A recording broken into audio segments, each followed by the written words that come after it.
Falcons beat Tampa Bay Bucks 29-28. Let me get some noise. Yes. You know, it's a well-deserved. We really needed a win real bad. So we beat our rivalry. And, you know, a lot of people been talking real bad about Tampa Bay since they lost. You know, because they normally win 4 times in a row. They're normally the top dogs in our division. You know, we played very undisciplined, but we won. I mean, it was very sloppy game. I'm a sports chick, y'all. We had early success at the beginning of the game. We had our first touchdown drive. And, you know, we normally don't have touchdowns. We always kick field goals. So you had Kyle Pitts getting real busy. Kyle Pitts had a real good game. He had 2 touchdowns. He had 1 touchdown, then he had another touchdown. And he really showed everybody, hey, I deserve to be on a team. Because, you know, a lot of spectators, a lot of people been talking trash about him. You know, a lot of people believe he should be traded at 166 yards. We was up 14-10. You know, the first half. We had 30 seconds left. And then we had a 2-minute drill. And Falcons defense gave up on that.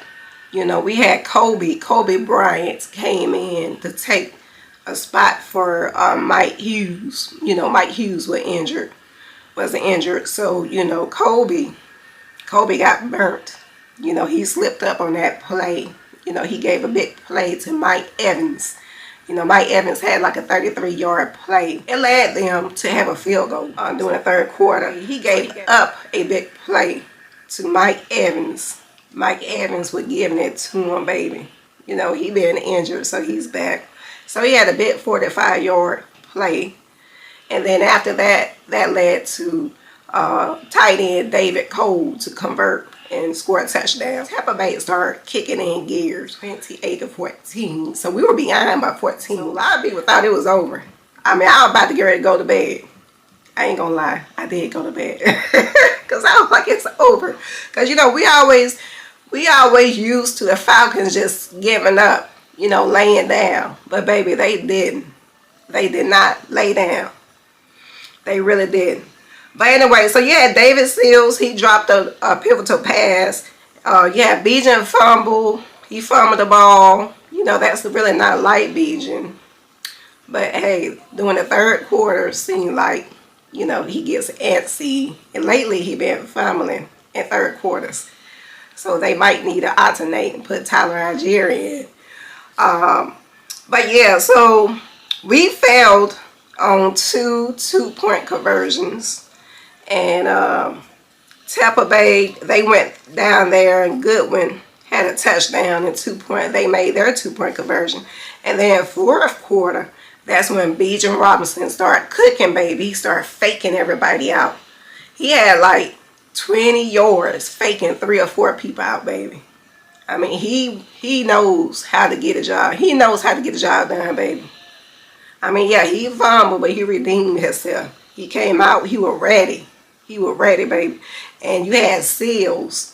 Seals redeemed himself as well. He caught a real nice clutch pass. He caught that ball. Kirk Cousins did his third fizzle. He had 373 yards. And a lot of people are saying that he saved Raheem's job. But, you know, we can't really say it was just Kirk Cousins. It was really a collective effort among everybody. So, yeah, Bijan Robinson, he had 93 yards. Kirk Cousins was tearing it up. He had 3 touchdowns. He was sacked once, but that's okay. Atlanta came back rolling. They played more like an up-tempo style, more up-tempo. Alfred intercepted that ball, and that really helped us out. It really did.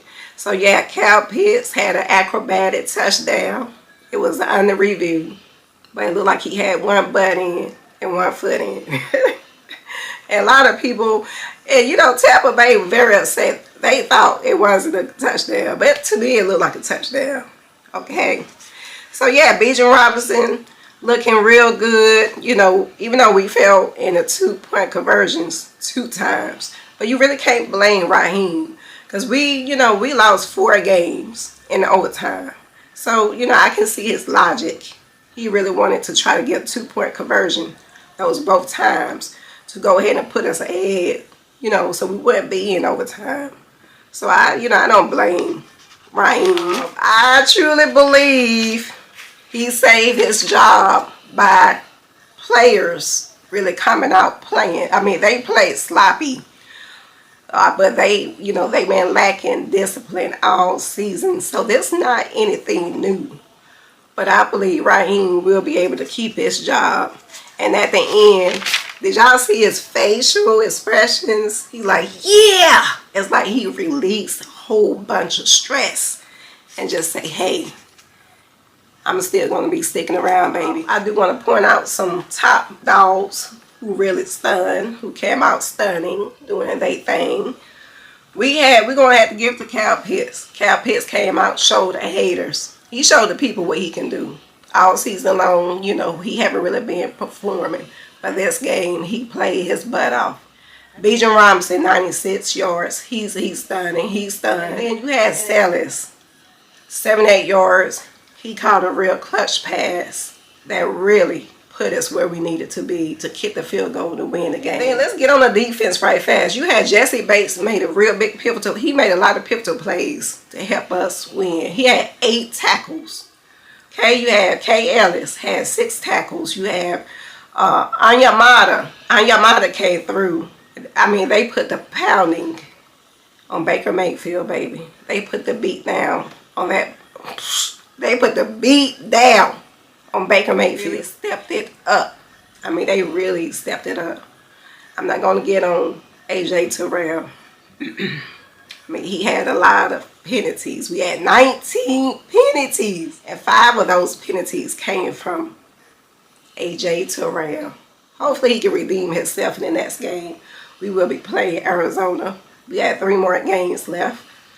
But yeah, those are the stunners. They came out. They took care of business against Tampa Bay. And they said Cal Pitts always have a good game against the Bucs. Now Raheem, I believe he saved his job by everybody collectively playing like they need to play, but it was sloppy, but they still managed to win.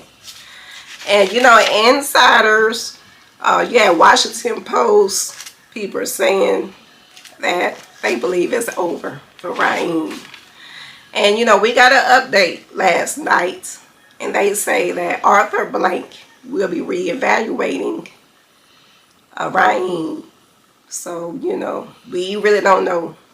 They could release him before the season is over, or they can decide to keep him. But I believe if he does finish the season, you know, with all wins, or close to winning all these remaining games, I believe they will give him another opportunity. Hopefully next season we will be able to come and do what we need to do so we can get back in the playoffs. You know, it's been a long time, baby. It's been a long time since we've been in the playoffs. All right, let's go.